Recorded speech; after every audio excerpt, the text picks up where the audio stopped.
RS यूनानी pharmacy, गुर्दे, पित्ते में पथरी, दोबारा पथरी ना होने का किया जाता है मुकम्मल इलाज।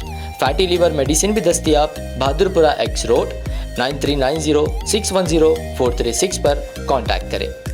साबिक़ वज़ीर आला अशोक चौहान के बीजेपी में शामिल होने के बाद नांदेड़ लोकसभा की सीट पर वंचित बहुजन अघाड़ी ने अपनी दावेदारी का ऐलान किया है। पार्टी के रियासती तर्जुमान फारूक अहमद ने एक प्रेस कॉन्फ्रेंस के दौरान महाविकास अघाड़ी के जिम्मेदारान के सामने अपना मुतालबा पेश करते हुए कहा कि 2019 के पार्लिमानी इंतखाबात में वंचित बहुजन अघाड़ी ने तीसरा मुकाम हासिल किया था। वंचित बहुजन अघाड़ी के उम्मीदवार यशपाल भिंगे ने 1.5 लाख से ज़ायद वोट लेकर तीसरे नंबर पर रहे। अब जबकि कांग्रेस के सीनियर लीडर अशोक चौहान ने बीजेपी में शमूलियत इख्तियार कर ली है। ऐसे में नांदेड़ से वंचित बहुजन अघाड़ी के उम्मीदवार की कामयाबी के इम्कानात बढ़ गए हैं।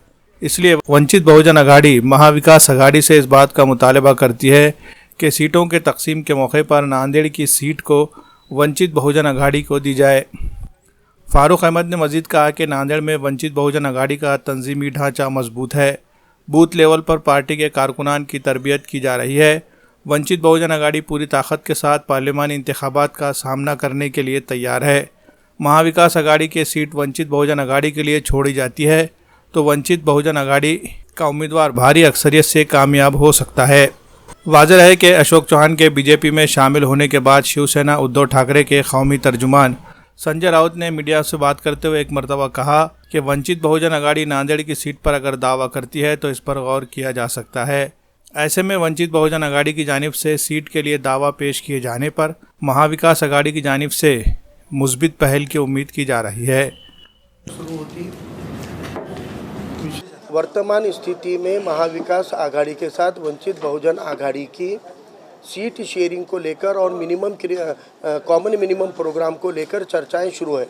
इन चर्चाओं के अंदर जब सीट शेयरिंग को लेकर बातचीत होगी तो नांदेड़ ज़िले के वंचित बहुजन आघाड़ी के दोनों ज़िला इकाई, दोनों महानगर इकाई की पिछले 3 दिनों से मीटिंगें शुरू है और उसमें नांदेड़ ज़िले के पार्टी ने यह तय किया है, क्योंकि नांदेड़ लोकसभा में 2019 में नया पार्टी था और कम समय के बावजूद नंबर 3 का वोटिंग वंचित बहुजन आघाड़ी को मिला था।